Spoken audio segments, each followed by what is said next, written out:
جبر مجموعه ها. امروز اومدیم تمام حالتهای اثبات برای مجموعه ها و فرمت هایی که داره رو بهتون بگیم. این ویدیو در ادامه ویدیو مجموعه هاییه که شناختشون رو توی دهم بهتون یاد دادیم و امروز اومدیم روش های اثبات و فرمت های اثبات و حل سوال کتاب، حل سوال نهایی و حل تمام تستای کنکورش رو با هم دیگه یاد بگیریم و بریم جلو و یه ویدیو درجه 1 داشته باشیم. حتما واسه دوستاتون بفرستید و اگه یاد گرفتید واسه همون کامنت بذارید.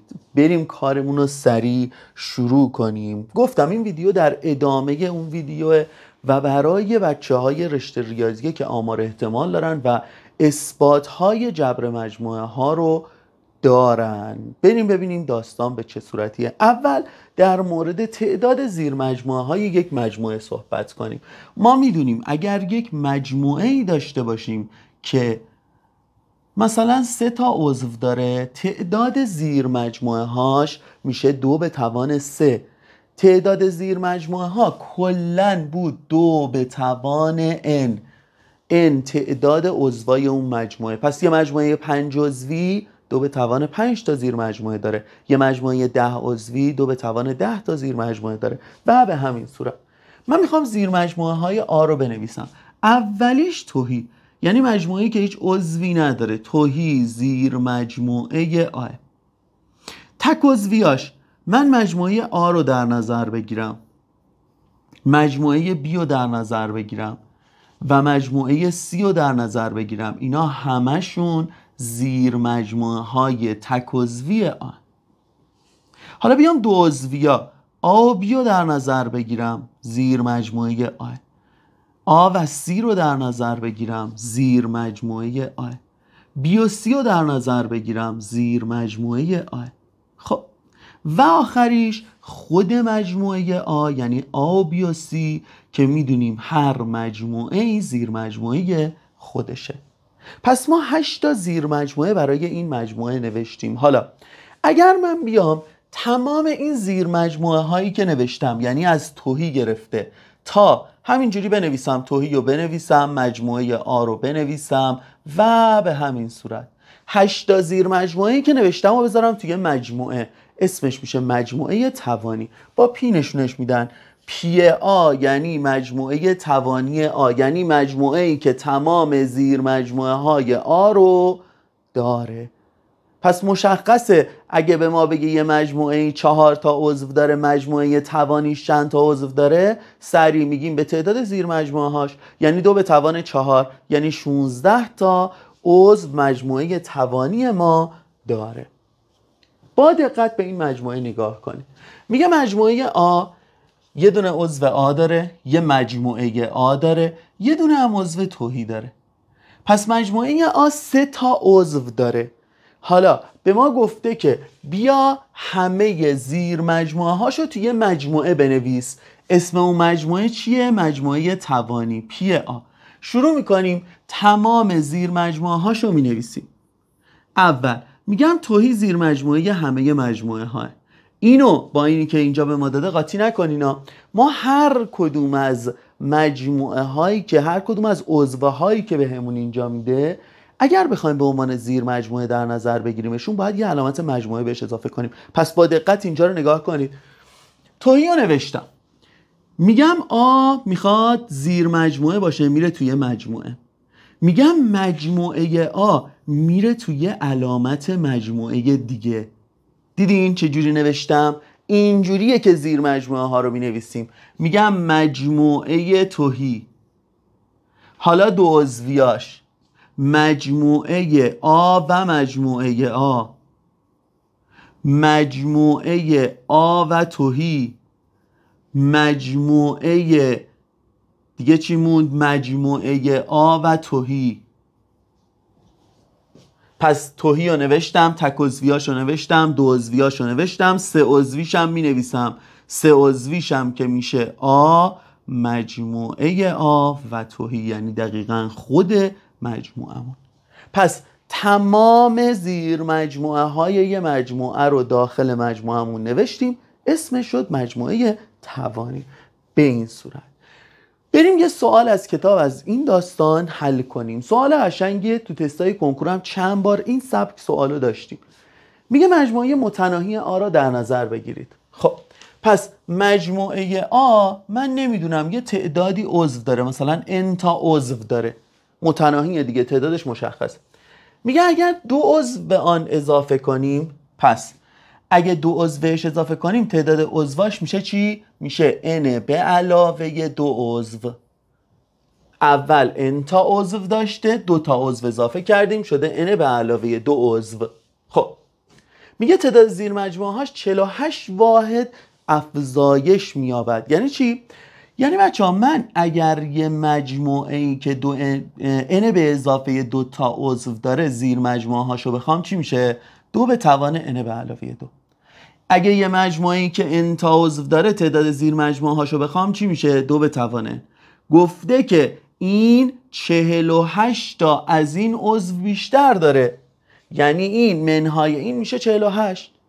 یعنی وقتی 2 تا عضو اضافه کردی 48 تا عضوات زیاد شده به این صورت. حالا این هست 2 به توان n ضرب در 2 به توان 2. چون میدونید وقتی پایه ها یکسانن توی ضرب یکی از پایه ها رو مینویسیم، توان ها رو جمع میکنیم. این هم که 2 به توان n. از 2 به توان n شون فاکتور میگیریم. از اولی میمونه 2 به توان 2 4، از دومی 1 میمونه. خب 4 منهای 1 3. 3 رو 48 رو به 3 در اصل تقسیم کنیم میشه 16. خب 2 به توان چند میشه 16؟ 2 به توان 4. یعنی مجموعه اولیه من 4 تا عضو داشته که زیر مجموعه ها 16 تا بوده. 2 تا اضافه کردم بهش شده 6 تا عضو، شده 64 تا. 64 منهای 16 شده 48. قشنگ گرفت این داستان چی بود؟ این سوال قشنگیه، توی تستای کنکورم داریم. خب بریم سراغ ویژگی هایی که مجموعه ها به ما میدن. توصیه میکنم اگه 11می و توی بیس مجموعه های ایرادی داری به لیست پخش 10مون سر بزنی، ویدیو اولمون مجموعه ها، اونو یاد بگیری بعد بیای سراغ این. اینجوری مطمئنن همه مدل سوالاشو میتونی خیلی خوشگل حل کنی. تستای کنکورش هم واسط خیلی ساده میشه. خب میگه فرض کنید A, B و C 3 مجموعه با مجموعه مرجعی U باشن. میگه A زیر مجموعه B. زیر مجموعه دیدیم دیگه چجوریه. زیر مجموعه یعنی این که تمام عضوایی که A داره B هم داره که A زیر مجموعه شه. وقتی میگه B زیر مجموعه C یعنی تمام عضوایی که B داره C هم داره. میگه ثابت کنید A زیر مجموعه C. خب ما برای اینکه کلا زیر مجموعه ها رو ثابت کنیم یه عضو تو اولی میگیریم. همیشه مینویسم به ازای هر x رو میگیریم عضو A. اگه من بتونم ثابت کنم این x عضو C هم هست یعنی A زیر مجموعه C. پس دارم میگم که هر عضوی که تو A بگیری میخوام ثابت کنم تو C هم هست. بریم ببینیم چجوری. چی داریم؟ تو صورت سوال داریم که A زیر مجموعه B'ه. پس هر عضوی که من توی A دارم قطعاً B اونو داره. پس میتونم بگم به ازای هر Xی که تو A بوده X توی B'ه، چون A زیر مجموعه B'ه. باز تو صورت سوال داریم که B زیر مجموعه C'ه. وقتی B زیر مجموعه C'ه یعنی هر عضوی که من توی B دارم توی C هم هست. پس به ازای هر X عضو C'ه. با چی شروع کردم؟ عضو A گرفتم شد عضو C. یعنی هر عضوی که من در نظر بگیرم تو A قطعا توی C میفته. حتما خیلی کامل و دقیق بنویسید که توی امتحان نهایی نمره کامل بگیری. نکن این نوشتن کامله. چیزی از قلم بندازی واقعا میبینی سر چیزای خیلی جزئی نمراتتون کم میشه و حیف واقعا. وقتی ما کامل میگیم لطفا شما هم کامل بنویسی. بریم بعدی. میگه که فرض کنید A و B 2 مجموعه با مجموعه مرجعی U. میگه من میدونم A زیر مجموعه B'ه. خب این فرض سوالم. آ زیر مجموعه بیه، یعنی هر عضوی تو آ بگیریم قطعا تو بی هست. میگه ثابت کنید ب پریم زیر مجموعه آ پریمه. اینا رو یادم بگیرین. اینا نیا کنین آ زیر مجموعه بیه بخوایم براشون پریم بذاریم جاشون عوض میشه. خواستین نمودار واسه خودتون بکشین، رو نمودار ببینین، شکل بکشین برای خودتون. خب حالا من میگم به ازای هر x متعلق به پریمه. پس با این شروع کردم. اگه تونستم بگم تو آ پریمه اثباتم کامل میشه. خب حالا میرم سراغ این که ب پریم اصلا یعنی چی؟ ب پریم یعنی متمم بی، یعنی این که هر ایکسی که من دارم عضو بی نیست. وقتی x عضو ب پریمه یعنی x عضو بی نیست. حالا میرم سراغ شرط سوال. شرط سوال به من چی گفته؟ گفته آ زیر مجموعه بیه. من یه عضوی دارم که تو بی نیست، آ هم که زیر مجموعه بیه، پس قطعا این عضو توی آ هم نیست. حالا که عضو توی آ نیست یعنی عضوم تو چیه؟ تو آ پریمه. به همین راحتی. پس اثبات اینا حفظ کردنی نیستا. خواهشاً از حفظ کردن دست بردارید. یا مثلا اگه بخوای حفظ کنی این چنین سوالی رو چجوری میخوای حل کنی؟ ویدیو اولمون که راجع به گزاره های که چه توی آپارات چه توی بالای همین ویدیویی که الان دارید میبینید حتما ببینید که گزاره ها رو کامل درک کنید. نیا کنید این سوال مفهوم گزاره های.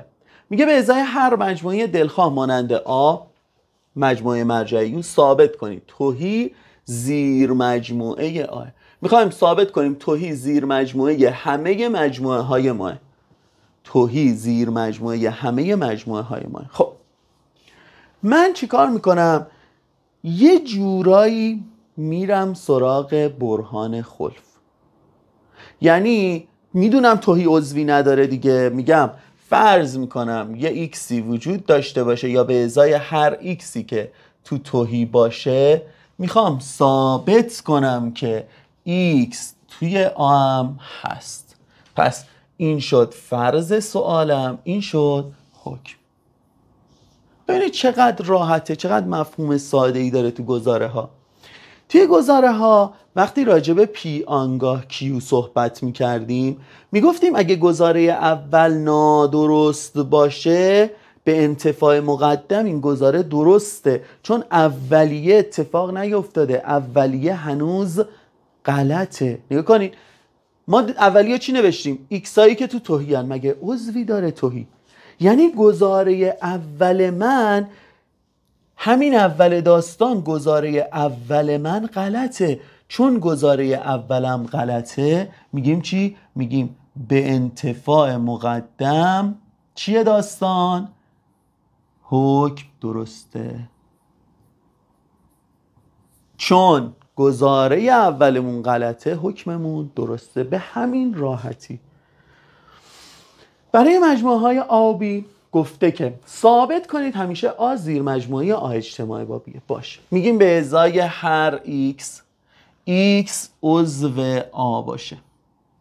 میخوام ثابت کنم x عضو آ اجتماعی با بیه.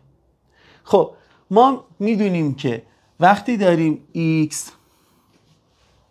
عضو آ میتونم یا x عضو b هم بهش اضافه کنم یا دیگه تو گزاره هم یا رو میتونستیم اضافه کنیم، پس یا بی رو میتونم بهش اضافه کنم. حالا میگم به ازای هر x اینی که یاه یعنی اجتماع این دوتا، یعنی x عضو آ اجتماع با b. به همین سادگی ثابت میشه که آ زیر مجموعه آ اجتماع با b، یعنی هر عضوی که تو آ بگیری قطعا تو آ اجتماع با b هست. خیلی هم ساده و مفهومی مشخصه که ما هر عضوی توی آ بگیریم توی اجتماعشون هست. خب بریم سراغ بعدی. میگه میدونم آ زیر مجموعه بیه، سی زیر مجموعه دیه، ثابت کن اجتماع این کوچیک‌ترا زیر مجموعه اجتماع بزرگترا. باش من یه عضو اینجا در نظر میگیرم، میگم به ازای هر ایکسی که x عضو آ اجتماع با سی باشه. خب حالا بریم بازش کنیم. میگم وقتی x عضو آ اجتماعی با c یعنی x یا عضو آ یا عضو c. حالا اینجا چون آ زیر مجموعه بیه طبق فرض سوالمون، پس x که تو آ تو بی هم هست. چون c زیر مجموعه دیه وقتی x تو c هست تو دی هم هست. پس میگم به ازای هر x عضو b یا x عضو دیه.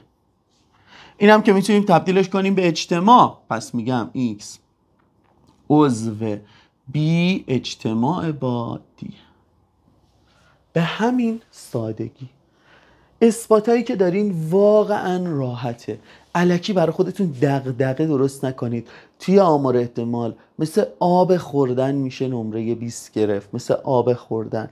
دقت کنید، درست یاد بگیرید، میبینید که چقدر ساده میشه نمره خوب گرفت. بریم سراغ دو مجموعه مساوی. دو مجموعه رو کی میگیم مساوی؟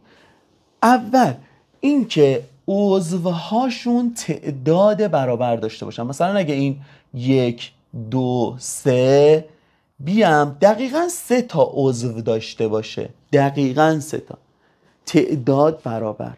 بعد عضوهاشون هم کامل باید یکی باشه. مثلا اگه به من بگه آ مثلا 1 2 بگه آ بی مساویان، ما میگیم قطعا این آ باید چی باشه؟ 3 باشه. یعنی هم تعداد عضوا باید برابر باشن، همین که عضوا کاملا یکسان باشن. اینجوری ما میگیم دوتا مجموعه آ و بی با هم دیگه برابرن.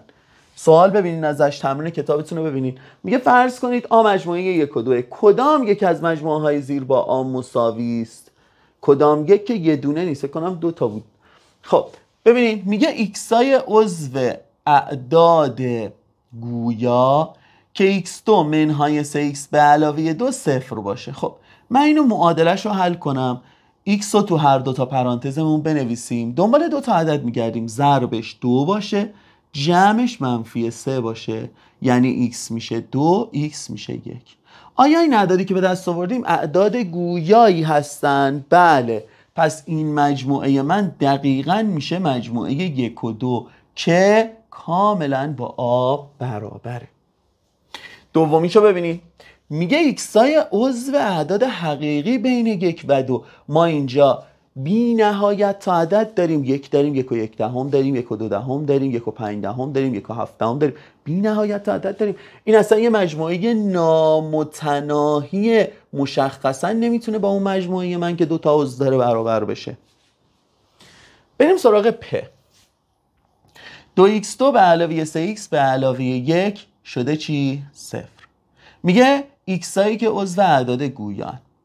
معادلاتی که علامت آوسی یکسانن کلن 99% ریشه ندارن. یعنی یه دلتا به دست بیاریم، دلتا b به توان 2 4 تا آ ضرب در c. حالا دیدی؟ حالا این چرا آوسیه هم علامتن و ریشه داره؟ چون بیه بچه ها از اینا بزرگتره. اون نکته رو یادتون باشه حتما. دلتا میشه 1. ریشه هاشو بخوام به دست بیارم، ریشه ها با نکته تستی هم میتونستیم بریم ما جمع آ با سی بشه b منفی 1 منفی سی آم. حالا کامل نوشتیم اگه یه نفر نکته تستی بلد نیست بتونه این شکلی به دست بیاره. منفی b منفی 3 به علاوه منهای رادیکال دلتا هم که میشه 1 تقسیم بر 2 2 ضرب در 2. منفی 3 با 1 میشه منفی 2 تقسیم بر 4 منفی 1 2. منفی 3 با منفی 1 منفی 4 تقسیم بر 4 منفی 1. ریشه ها شد اینا جفتشون عدد گویان؟ بله. آیا با 1 و 2 مساویان؟ نه خیر، باید عضوا کامل یکی باشن، پس این مجموعه هم به دردمون نمیخوره. بریم سراغ بعدی. میگه ایکس هایی که عضو اعداد طبیعی ان بین 1 و 2. خود 1 و 2 هم داره. خب این مجموعه دقیقاً میشه مجموعه 1 و 2 که اینم با مجموعه ما برابره. پس برابری دیدی، هم تعداد عضوها باید یکسان باشه، هم خود عضوها باید یکی باشن. خب بریم سراغ بعدی. میگه فرض کنید آ بی دو مجموعه با مجموعه مرجع یو باشن. یه سوتی داشتم میرفتم این وسط مسطا. میگه ثابت کنید اگر آ زیر مجموعه بی باشه آ منهای بی تهیه. خب بریم ببینیم داستان از چه قراره. من میخوام ثابت کنم آ منهای بی تهیه. خب یعنی هیچ عضوی نداره. من میام چیکار میکنم؟ میام با برهان خلف میگم فرض میکنم که x تو آ منهای بی باشه. خب هر xی که تو آ منهای بی باشه من میدونم که x عضو آ هست و x عضو بی نیست. خب چون آ زیر مجموعه بیه، با دقت اینجا رو ببینین، چون آ زیر مجموعه بیه وقتی که x عضو بی نیست پس عضو آ هم نیست. یعنی اولیه داره به من میگه x عضو آ، دومیه به من میگه x عضو آ نیست. تناقض رو دیدین؟ x عضو آ هست، x عضو آ نیست. پس من یه عضوی اومدم توش در نظر گرفتم، دیدم چنین اتفاقی اصلا امکان نداره بیفته، چون اگه این یه عضو داشته باشه باید به اینجا برسم که عضو آ هست عضو آ نیست. به تناقض میرسیم. به این صورت اثباتش میکنیم. بریم ببینیم در هر یک از حالتهای زیر مجموعه های خواسته شده را هاشور بزنید. اول میگه که بی اجتماع با سی و هاشور بزن. بی اجتماع با سی. من با این هایلایت برم که بتونم روش یه رنگ دیگه هم بزنم. بی اجتماع با سی و رنگ کردیم به این صورت.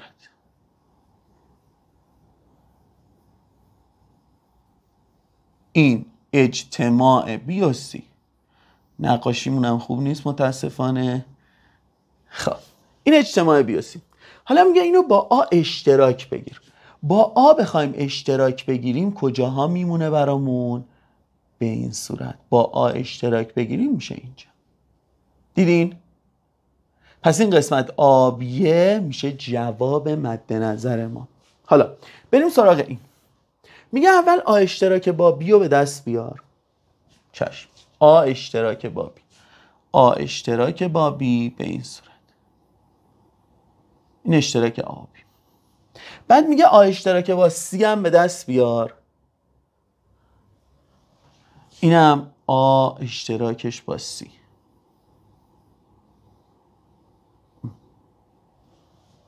حالا میگه اینا رو بریز رو هم دیگه. بریزیم رو هم دیگه بچه دقیقا همین قسمت آبیه به دست نمیاد. اجتماع بگیریم دقیقا همون آبیه به دست نمیاد. خب. دیدین پس چجوری اینا با هم دیگه برابرن؟ پس من وقتی که توی دوتا پرانتز، چرا رو هایلایت دیگه، وقتی توی دوتا پرانتز بچه آ اشتراک رو دارم میبینم میتونم از آ اشتراک فاکتور بگیرم. از اولی بمونه بی، از دومی بمونه سی. این داره اینو به ما یاد میده. میگه میتونی از یه چیز مشترک تو دوتا پرانتز فاکتور بگیری. بعدی رو ببینین. بعدی یه قاعده خیلی معروفه به نام قانون دمورگان و اینجا ما میخوایم روی شکل ببینیمش. میگه آ اجتماع با ب پریم. آ اجتماع با ب میشه این. پریمش یعنی بیرون از آ اجتماع با ب، یعنی اینجا. آ اجتماع با ب پریم بچه ها یعنی بیرون از این دوتا شکل. یعنی آبی رو نمیخوایم، اجتماع آبی رو نمیخوایم. به این صورت. حالا اون ور داستان به ما چی گفته؟ اون ور من این زرد رنگ کنم بهتره. میگه آ پریم اشتراکش با ب پریم. آ پریم اول همینجوری هایلایت زرد بزنین. آ پریم یعنی بجز آ. نگاه کنین این بجز آه. بجز آ.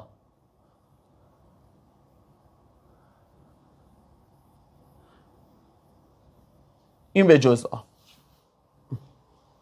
ب پریم هم بیام مثلا قرمز رنگ کنم. ب پریم بجز بی. بجز بی.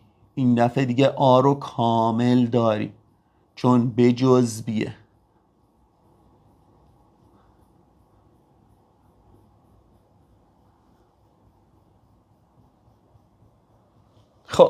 حالا قرمزا رو با زردا اینجا بخوایم اشتراک بگیریم دقیقاً دور شکل نمیشه.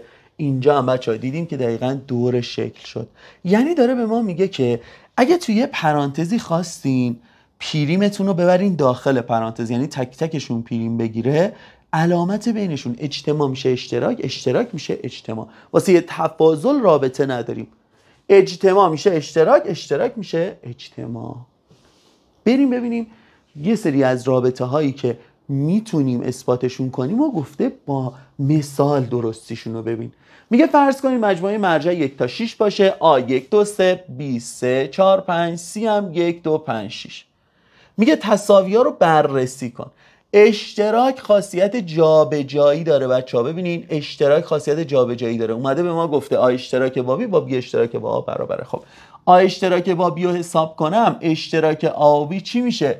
اشتراک آ و بی فقط 3. خب بی اشتراک با آ هم حساب کنم همین میشه دیگه. به همین راحتی. بعدی رو من خیلی دوست دارم چون بچه ها معمولا بهش بی‌دقتی میکنن. چرا؟ با دقت ببینید اینو، چون باهاش کار داریم. من یه موقع‌هایی 3 تا مجموعه دارم و علامت بینشون یکیه. یعنی نگاه کنید آ اشتراکش با بی اشتراکش با سی. من هر جا دلم بخواد پرانتزو میذارم. نگاه علامت کاملا یکسانه. 2 تا اشتراک دارم، هر جا دلم بخواد اول اشتراک آ و بی رو میگیرم با سی، اول اشتراک آ و سی رو میگیرم با بی، هر کدومو دلم بخواد. تو تستا خیلی این کار رو انجام میدم، دقت کنید بهش. خب میگه اینجا اول اشتراک بی و سی رو بگیر. باش بی اشتراکش با سی بنویسیم ببینیم چی داریم. اشتراک بی و سی 5 داریم، اینجا 5 داریم، این 4 داره، این نداره، این 3 داره، این نداره، فقط میشه 5. بعد میگه با آ اشتراک بگیر. با آ هم که اشتراک نداره این کلا میشه توهی. اول میگه اشتراک آ و بی رو بگیر. باشه اشتراک آ و بی چی داره؟ 3 داره که مشترکن. بعد میگه 3 رو با سی اشتراک بگیر، نداره، توهی. میبینید؟ ولی اگر علامت ها فرق داشته باشه، نگاه کنید یه اشتراک دارم یه اجتماع. همون داستانی که بهتون گفتم فاکتور میگیریم. آ اشتراک رو مینویسیم، از اولی بی مونه، بی میمونه، از دومی هم سی، بینشون هم اجتماع. پس اگه علامت ها یکی بود خیلی کار ساده است. اگه یکی نبود همون روشی که گفتیم شبیه فاکتور گیری میریم. خب یکیشو بریم. بی اجتماعش با سی. اجتماع بی و سی رو به دست بیاریم ببینیم چی میشه. اجتماع بی و سی، بی و سی رو بریزیم رو هم دیگه. 1 داریم، 2 داریم، 3 داریم، 4 داریم، 5 داریم، 6 داریم. شد مجموع مرجعمون دیگه، همه رو داره دیگه. 6 تاشو نوشتیم دیگه. خب بعد میگه با آ اشتراک بگیرم. باش آ اشتراکش با بی اجتماع با سی. آ رو اشتراک بگیریم میشه خود آ دیگه، میشه 1 2 3. حالا آ اشتراک با بی، آ اشتراک با سی هم به دست بیاریم دقیقا میبینیم همین میشه. پس اینم از نشون دادنشون. حالا از اینجا به بعد میخوایم بریم سراغ اثبات هایی که تساوی دارن. به ما میگه ثابت کن این مساوی با اونه. ما توی مجموعه ها گفتیم که اگر یه ایکسی توی آ باشه همون توی بی باشه میگیم آ زیر مجموعه بیه. واسه یه تساوی باید دو طرف رو بریم، یعنی باید ثابت هم کنیم اگه تو بی باشه تو آ هم هست که بتونیم نشون بدیم آ و بی مساویه. این در اصل به ما بی زیر مجموعه آ رو میده، چون آ هم زیر مجموعه بی بود میشه مساوی. پس واسه یه تساوی باید هم ثابت کنیم آ زیر مجموعه بی هم بی زیر مجموعه آ، بعد بگیم اینا با هم دیگه مساویان. با دقت پس حواستون اینجا باشه ببینید تساوی ها رو چجوری ثابت میکنیم. خب حواسا اینجا رو ببینید. اینجا رو ببینید به ما گفته آ اجتماع با بی با بی اجتماع با آ رو ثابت کن برام. روش چیه؟ عضوگیری. من میگم به ازای هر ایکسی که ایکس تو آ اجتماع با بی باشه من ثابت میکنم که توی بی اجتماع با آ هم هست. چجوری؟ میگم به ازای هر ایکس، ایکس تو آ یا ایکس تو بیه، یا خاصیت جابجایی داره هیچ مشکلی باهاش نداریم، x تو b یا x تو آ. پس در نتیجه میتونم بگم به ازای هر x عضو b اجتماع با. چیزی که اینجا ما بهش رسیدیم تازه اینه که a اجتماع با b زیر مجموعه b اجتماع با آ. دقیقاً باید نگاه کنین اینو عکسشو برین تا بگیم بی اجتماع با آ هم زیر مجموعه آ اجتماع با بیه، بعدش تازه بگیم اینا چی هن؟ مساوی هن. پس واسه مجموعه های مساوی توی اثباتشون باید هم اولیه رو ثابت کنیم زیر مجموعه اون یکیه، هم دومیه رو ثابت کنیم. بریم بعدی. میگه ثابت کنید برای 3 مجموعه دلخواه آ و بی و سی به این صورت: اجتماع آ با بی با سی با اجتماع آ با بی با اجتماع سی یکیه. علامت ها چون یکسانن هر جا دلمون بخواد پرانتزم میذاریم. دوباره میگیم به ازای هر x متعلق به آ اجتماع بی اجتماع با سی. خب میام جداشون میکنم، میگم به ازای هر x متعلق به آ یا x متعلق به b اجتماع با c. دوباره میام جداشون میکنم، میگم به ازای هر x تو آ یا x تو b یا x عضو c. حالا پرانتزو گفته بود کجا بذار؟ آ و b. میگم به ازای هر x عضو آ اجتماع با b یا x عضو c. خیلی اثباتش ساده است. پس از اینجا نتیجه میگیرم x عضو به ازای هر x عضو آ اجتماع با b اجتماعش با c. دقیقاً به همین صورت تمام اینا رو باید به عکسم بنویسیم که از اینا نتیجه بگیریم آ اجتماع با b اجتماع با c هم زیر مجموعه این هست. چون ما تا اینجا فقط اینو نتیجه میگیریم که اولیه چی بود؟ آ اجتماع با b اجتماع با c زیر مجموعه آ اجتماع با b اجتماعش با c. بریم بعدی. دوباره نگاه کنید، به روش عضوگیری میگه ثابت کن، مجبورمون میکنه از عضوگیری استفاده کنیم. شروع میکنیم آ اجتماع b اشتراک با c. میگم به ازای هر x عضو آ اجتماع b اشتراک با c باشه، پس به ازای هر x عضو آ یا x عضو b اشتراکش با c. فعلا جداش نکردم. حالا میام به ازای هر x عضو آ یا یه پرانتز میذارم x عضو b و x عضو c. حالا میگم به ازای هر x عضو آ باشه و x عضو b میذارم توی پرانتز یا x عضو آ باشه و x عضو c. اینجوریه که متوجه میشیم هر xی که داشته باشیم x عضو آ اشتراک با b یا x عضو آ اشتراکش با c، یعنی x عضو آ اجتماع یا گذاشتیم دیگه،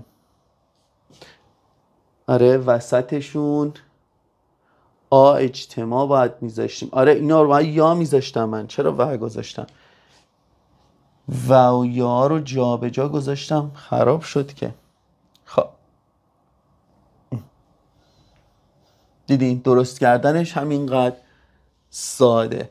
x عضو آ باشه یا عضو b یا عضو c، این و هم وسطشون، این وی که این وسطشونه. دوباره x آ اجتماع با b آ اجتماع با c x عضو آ اجتماع با b اشتراکش با آ اجتماع با c. جا هم کم آوردیم که.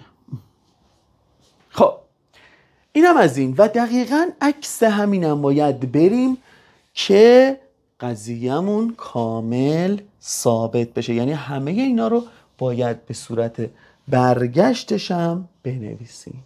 خب بریم سراغ متمم. متمم میدونیم که عضوهایی که تو مجموعه آ نیست دیگه. متمم مجموعه آ یعنی عضوهایی که تو مجموعه آ نیست. چند تا قاعده. آ اگه با متممش بریزیمش رو هم مجموعه مرجع میده. آ رو اگه با متممش اشتراک بگیریم تهی. خیلی قضیه های ساده.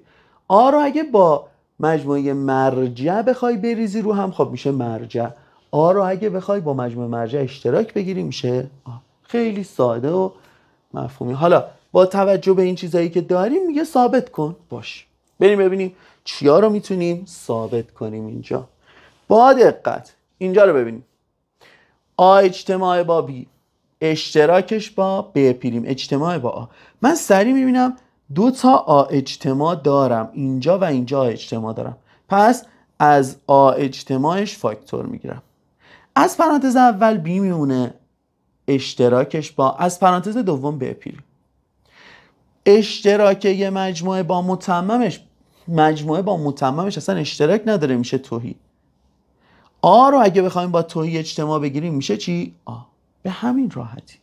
بریم سراغ قسمت ب، یا همینجا پ رو بریم بعد دیگه بریم اون ور. اینجا علامت ها یکیه، جفتش اجتماعه. من دلم میخواد آ با آ پریم رو بندازم کنار هم، بعدش بی رو بنویسم. آ با آ پریم اجتماعش رو میشه مجموعه مرجع یا یو. یو هم با بی اجتماع بگیریم میشه یو. حالا بریم بعدی. اینجا جفتشون سی اشتراک رو دارن. سی اشتراک رو می نویسیم، از اولی آ میمونه، از دومی آ پریم. آ با آ پریم رو بریزیم رو هم میشه مجموعه مرجع. مجموعه مرجع رو با سی اشتراک بگیریم میشه سی. خیلی اثباتاش ساده است. بعدی رو ببینیم.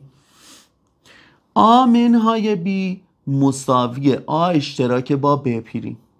خب بریم ببینیم این به چه صورتی. اینو باید با عضوگیری ثابت کنیم. آ منهای بیو چی بگیم؟ بگیم به ازای هر x مون تو آ منهای بیه. یعنی چی؟ یعنی x من تو آ هست و x من تو بی نیست. یعنی چی؟ یعنی x تو آ هست و x عضو ب پریم. این یعنی چی؟ یعنی این که x عضو آ اشتراک ب پریم. و به همین صورت عکس اینا رو بریم که قضیه‌مون ثابت بشه. اینم پس با عضوگیری ثابت کردیم. خیلی هم خاصیت مهمیه. آ منهای بی با آ اشتراک با ب پریم یکیه. دلیلش هم خیلی ساده است. آ باشه بی نباشه، آ باشه بی نباشه. اصلا تعریفشون به ما میگن که اینا به چه صورتیه. خب بریم سراغ قانون جذب. با دقت اینجا همراه من باشین. خداییش اگه تا اینجا هم یاد گرفتین قشنگ بوده برامون کامنت بذارین و اگر نظری دارین به همون بگین. حتما هر ایرادی که میبینین بگین، یا اگر حسن خیلی خوبی هم میبینین به همون بگین، حتما خوشحال میشیم.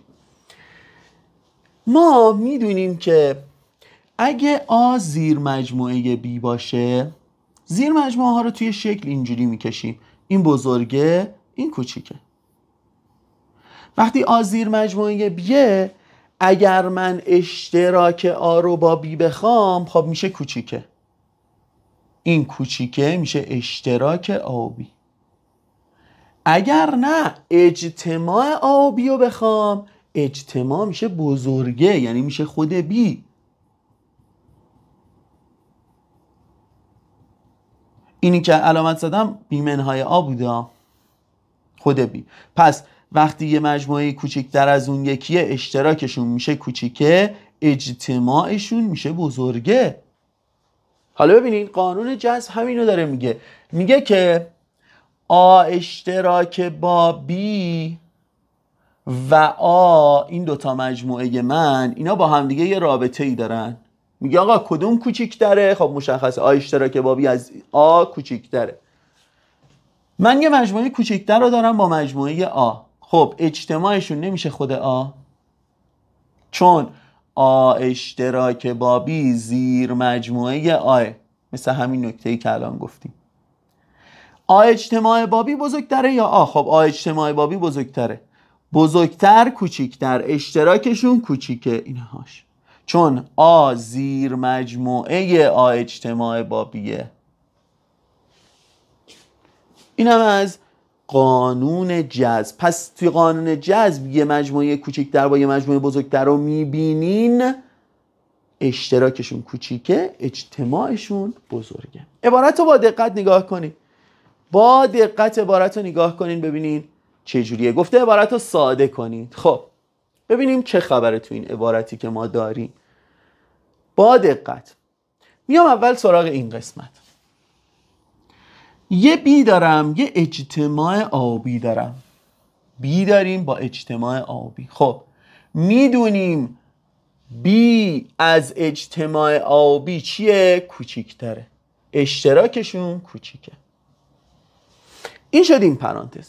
بریم سراغ این پرانتز. ببینیم این پرانتز چی داره برامون. میگه که آ اشتراک با بی داریم اینو، بعد پرانتزه اول اینو باید با این بگیریم. بی اجتماع با سی خب از بی بزرگتره، بی کوچیکتر از بی اجتماع با سیه. اشتراک بی با یه مجموعه بزرگتر از خودش باز میشه بی. حالا بریم سراغ این. اشتراک آبی از بی کوچیکتره، پس اشتراک کوچیکتر بی بزرگتر، میخوایم بینشون اجتماع بگیریم. اجتماع بزرگه رو به همون میده، میشه چی؟ بی. دیدیم این همه شلوغ کرده، چقدر ساده. بعدی رو بریم. اینو ببینید. این سوال یه آ اجتماع با ب پریم داره که هم اینجا نوشته شده هم اینجا. آ اجتماع ب پریم. من اینو میگیرمش مجموعه دی، چون میخوام یه ذره خلوت‌تر بشه، خیلی شلوغه. میگم دی اشتراکش با بی اشتراکش با سی اجتماعش با دی. با دقت ببینید من چی دارم اینجا. یه مجموعه دارم با یه مجموعه دیگه، قرار بینشون اجتماع بگیرم، یعنی بی اشتراک سی رو بریزم روی دی، بعد دوباره با نتیجه این بیام اشتراک بگیرم با دی. گرفتین چی شد داستان؟ نگاه کنین. اینجوری بگم، من میگم این مجموعه‌ای که اینجا هست قطعا از مجموعه دی بزرگتره. چرا؟ چون بالاخره یه عضوایی بی اشتراک با سی داشته، این عضوا اومده به دی اضافه شده، یعنی دی حتما زیر مجموعه این پرانتزیه که من اینجا دارم. خب حالا که دی زیر مجموعه اینه، اگه بخوایم با دی اشتراک بگیریم، اشتراکشون میشه چی؟ دی، یعنی همون به پریم اجتماع با آی که گرفته بودیم. لازم بود اینو یکی دو بار ببین، چون تو امتحانم باید توضیح کامل بنویسیم. میخوایم اثبات کنیم، بریم ببینیم چجوریه. آ منهای بی با آ اشتراک با ب پریم برابره. جاشون رو عوض میکنم، مینویسم ب پریم اشتراکش با آ. حالا اینو تبدیل میکنم به تفاضل، بعدی پریم میگیره، ب پریم منهای آ پریم. اثبات با عضوگیری هم میشه، با اینی هم که الان نوشتم میشه. بریم سراغ اثبات. میگه x زیر مجموعه آ، زیر مجموعه آ پریم هم هست. چجوریه یه مجموعه هم زیر مجموعه آ میشه هم زیر مجموعه آ پریم میشه؟ اصلا نه، مگه اینکه توهی باشه. میبینین؟ ببین حالا چجوری ثابتش میکنیم. خود سوال گفته x زیر مجموعه آ، x زیر مجموعه آ پریم. من بین اینا اشتراک میگیرم، میگم x اشتراکش با x زیر مجموعه آ اشتراکش با آ پریم. x اشتراکش با x میشه x زیر مجموعه آ اشتراک آ پریم میشه توهی.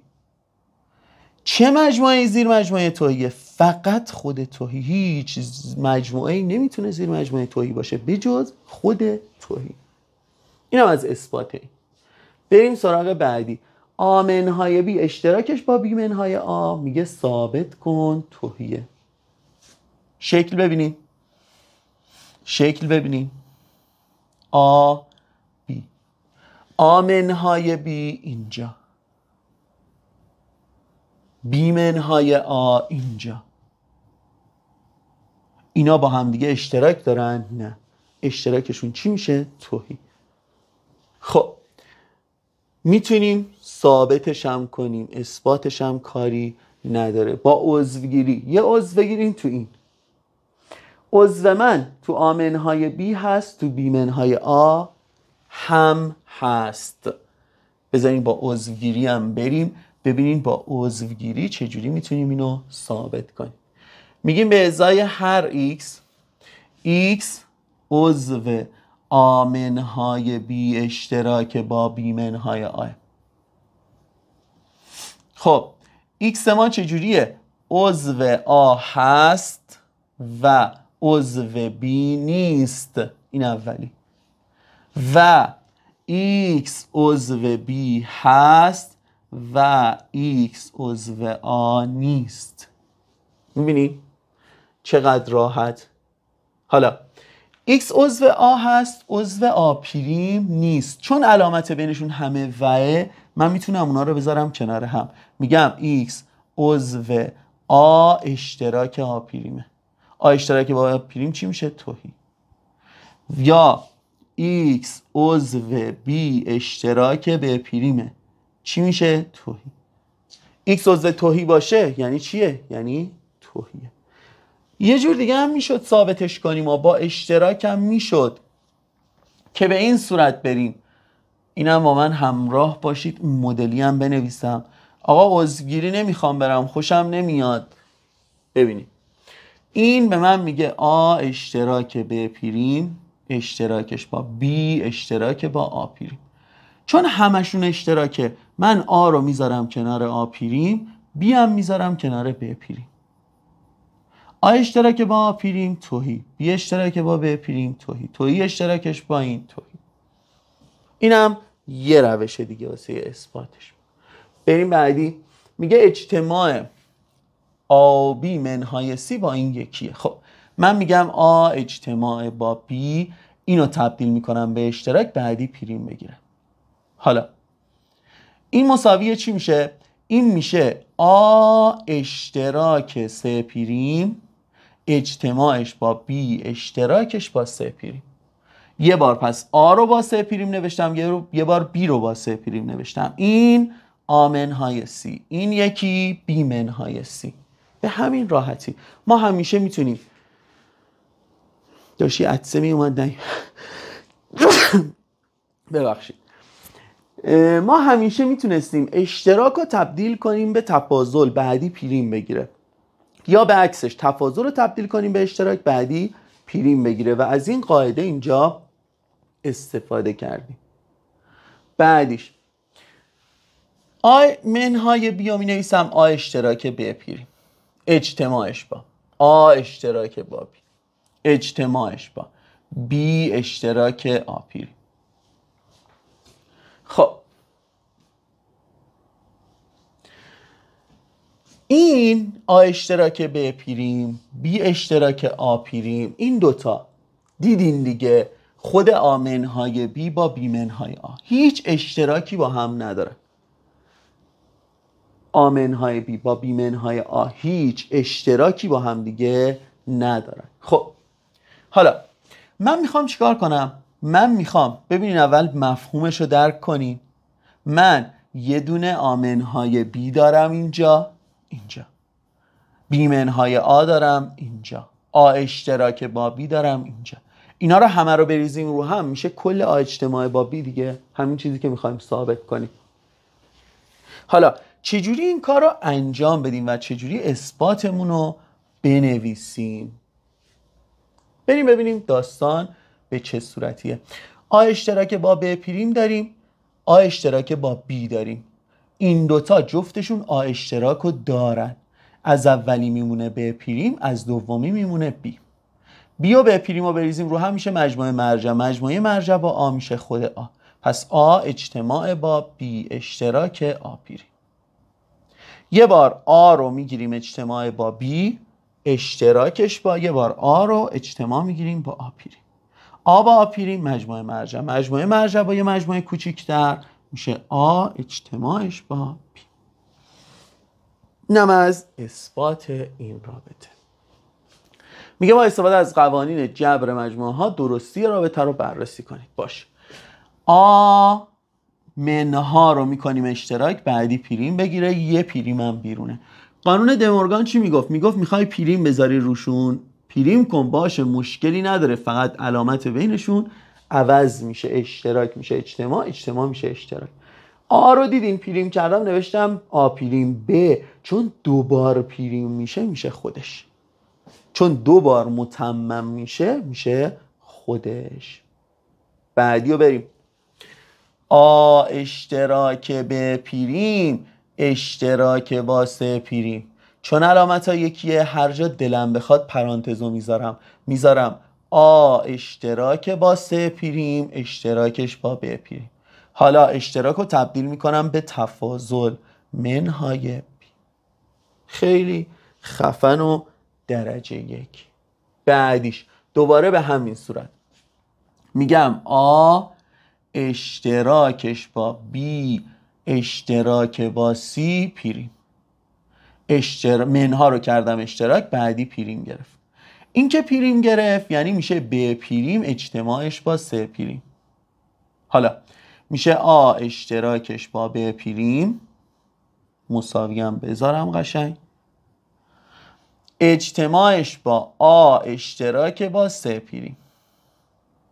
خب این میشه چی؟ آ منهای بی اجتماعش با آ منهای سی. به این صورت. این هم از این. تمام تمرینای کتاب رو حل کردیم دونه بدونه. اگه یه دونه تمرین کتاب، کار در کلاس، فعالیت، هر چی جا مونده خدایی بهمون بگی فلان تمرین حل نشد، همه رو حل کردم واسهتون، کتاب کامل. حالا بریم تستای کنکورش رو با هم دیگه حل کنیم. سوالو ببینید. میگه آ بی و سی سه تا مجموعه ان، میخوایم به کمک خواصی که داریم ببینیم به کدوم مجموعه میرسیم. با دقت آ منهای بی رو مینویسیم آ اشتراک با ب پریم، یه پریم هم بیرون پرانتز داره یعنی میشه آ پریم اجتماع با بی. این از این. منها رو میکنم اشتراک، بعدیش یعنی بی منهای سی پریم میگیره، بی منهای سی هم مینویسم بی اشتراک با سه پریم. پس این اشتراک رو سر جاش بنویسم، اینو بخوام پریم بدم میشه ب پریم اجتماعش با سی، آخری هم دوباره اشتراکش با سه پریم.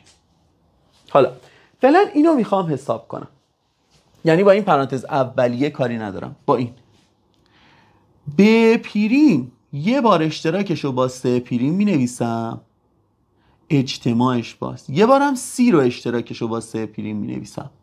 پس دیدین چی شد داستان؟ من این ستایی که نوشتم فعلا فقط میخواستم اینو حساب کنم، اینو. خب سی اشتراکش با سه پریم توهی رو با هر مجموعه جمع کنیم میشه خودش. پس یعنی از این قرمزی که دورش خط کشیدم این میمونه. چیا برامون موند؟ بنویسیم آ پریم اجتماعش با بی اشتراکش با ب پریم اشتراکش با سه پریم. خب با دقت اینجا رو ببینید. من یه بار آ پریم رو با ب پریم و سه پریم میگیرم، یه بار بی رو با ب پریم و سه پریم میگیرم، یعنی می نویسم آ پریم اشتراکش با ب پریم اشتراکش با سه پریم، علامت بینشون هم که باز نه، بینشون اجتماع، یه بارم بی اشتراکش با ب پریم اشتراکش با سه پریم. بی که با ب پریم اشتراکش میشه توهی هم با سه پریم دوباره توهی، یعنی همین واسمون میمونه. آ پریم اشتراکش با ب پریم اشتراکش با سه پریم برای اون میمونه. خب این چی میشه؟ گزینه ها رو نگاه کنین. آ پریم رو مینویسم، اشتراکش با ب پریم و سه پریم رو میندازم داخل پرانتز. خب آ پریم اشتراک رو میکنم منها این پریم بگیره میشه بی اجتماعش با سی، آ پریم منهای بی اجتماعش با سی، یعنی گزینه اول میشه جوابمون. بریم سراغ سوال بعدی. میگه آ و بی دو مجموعه ناتوئی، ببینیم با کدوم برابره. باشه، بریم ببینیم با کدوم برابره. بی اشتراکش با اجتماع آ و بی. خب بی از آ و بی کوچیکتره، پس اشتراکشون میشه بی. این از این. حالا دوباره میگه بی رو اشتراک بگیر با آ اشتراک با بی، اشتراکشون میشه کوچیکه، یعنی آ اشتراکش با بی. حالا چی موند برامون؟ آ پریم اجتماعش با اشتراک آ و بی. آ پریم یعنی بجز آ و بی. آ پریم یعنی بجز آ و بی، یعنی آ و بی رو نمیخواد. بذارین اصلا اینجوری بنویسم، بگم آ پریم اجتماعش با آ، اشتراکش با آ پریم، اجتماعش با بی. این میشه مجموعه مرجع. مرجع هر چیزی رو اشتراک بگیری میشه خودش، یعنی جوابمون میشه آ پریم اجتماعش با بی. حالا گفته آ و بی دو مجموعه ناتوئی از مجموعه اینن.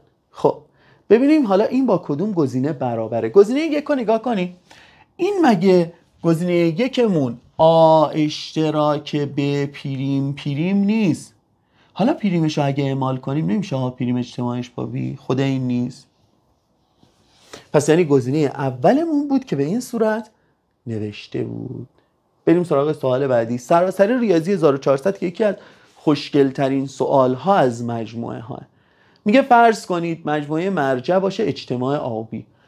نکته جالبیه ها، وقتی مجموعه مرجع میشه اجتماع آ و بی، نگاه کنین این اگه مجموعه مرجع من باشه، این ببخشید اینجوری نه دیگه، این دقیقا میخواستم بگم اینجوری نیست، این اومد تو ذهنم. یعنی اینجوریه بچه، این آمونه این بیمونه، یعنی آ پریم میشه بی، ب پریم میشه آ. وقتی میگه مجموعه مرجع میشه جمع آ بی و بریزی رو هم دیگه، یعنی این مفهوم. حالا بریم ببینیم داستان چیه. میگه سی هم هست آ منهای بی اجتماعش با بی منهای آ، یعنی اینو منهای این کنی اجتماع بگیری با اینو منهای این کنی. خب این سوالا رو بهترین روش اینه از گزینه ها استفاده کنید. برید سراغ گزینه ها، با گزینه ها بازی کنین ببینین چه خبره. مثلا اگه بی زیر مجموعه آ باشه، من گزینه یک رو در نظر میگیرم. میگم اگه بی زیر مجموعه آ باشه، بی زیر مجموعه آ باشه شکل من چجوریه؟ یعنی در اصل توی شکل اصلی من مجموعه مرجعم آه، اینم بیه، شکل این میشه. حالا اگه بی زیر مجموعه آ باشه، آمنهای بی میشه چی؟ آمنهای بی میشه ب پریم. بذاریم بنویسم سی مساویه با آمنهای بی میشه ب پریم، اجتماعش با بی منهای آ میشه توهی، یعنی سی در اصل ب پریمه. بریم ببینیم حالا اینجا چی گفته به ما. اگر عبارتمون شد بی، یعنی گزینه یک درسته، اگه نشد میریم سراغ گزینه های دیگه. خب آ پریم اشتراکش با ب پریم، یه پریم دیگه هم داره، اشتراکش با سه دوباره پریم داره. پریم بذاریم میشه آ اجتماع با بی، اجتماعش با این پریمه رو اعمال کردم، فعلا اون بالاییه رو اعمال نکردم. اشتراکش با سی هم که شده بود ب پریم، یه پریم هم باز بیرونش داشت. اینو بریم اول. این میشه آ اشتراکش با ب پریم، اجتماعش با بی اشتراکش با ب پریم. بی و ب پریم که اشتراک ندارن توهی. آ اشتراکش با ب پریم، یه پریم هم روشه میشه آ پریم اجتماعش با بی. آ پریم اجتماعش با بی چیه داستان؟ گفتیم بی زیر مجموعه آ. اگه بی زیر مجموعه آ باشه قبول دارین آ پریم زیر مجموعه ب پریمه؟ خب دیگه چی میتونیم راجبشون بگیم؟ آ پریم اجتماعش با بی. خب آ پریم کجا میشه؟ آ پریم که میشه توهی، توهی اجتماعش با بی میشه بی. بهش رسیدیم یا نه؟ بله، شد بی جوابمون. یعنی همین گزینه اول بی زیر مجموعه آ جواب درسته. پس دیدین از گزینه ها استفاده کنیم خیلی راحت تریم تا بخوایم بریم سراغ حساب کتابش. ولی با اون نکته‌ای هم که گفتم باز میشد به دست بیاریم. سوال آخرمون میگه مجموعه آ اینه 1 عضو، 2 عضو، 3 عضو، 4 عضو، 5. آمون 5 تا عضو داره. نکنین 1 2 تا 3 تا 4 تا 5 تا. قاطی نکنید. پس B 1 2 تا عضو داره. تعداد زیر مجموعه های آ اشتراکش با ب پریم همون آمنهای B بود. خب از آ بیو برداری ببینیم چه عضوایی ازش حذف میشه. آ رو میخوایم منهای B کنیم. این عضوش که دقیقاً اینه حذف میشه. دیگه مجموعه 1 ما داریم؟ نه نداریم. پس همون یه دونه حذف میشه. آمنهای B میشه این مجموعه‌ای که الان داریم. 4 تا عضو داره. چون 4 تا عضو داره تعداد زیر مجموعه هاش میشه چند تا؟ 16 تا. این هم از این سوال. منتظر بخشای بعدی هم باشید. تمام ویدیوهای 11ام، 10ام و 12ام رو به صورت کامل براتون میذاریم، هم ادبیات هم ریاضی. کانال ادب و دانش رو حتما دنبال کنید. خیلی مخلصیم. تا جلسات بعد.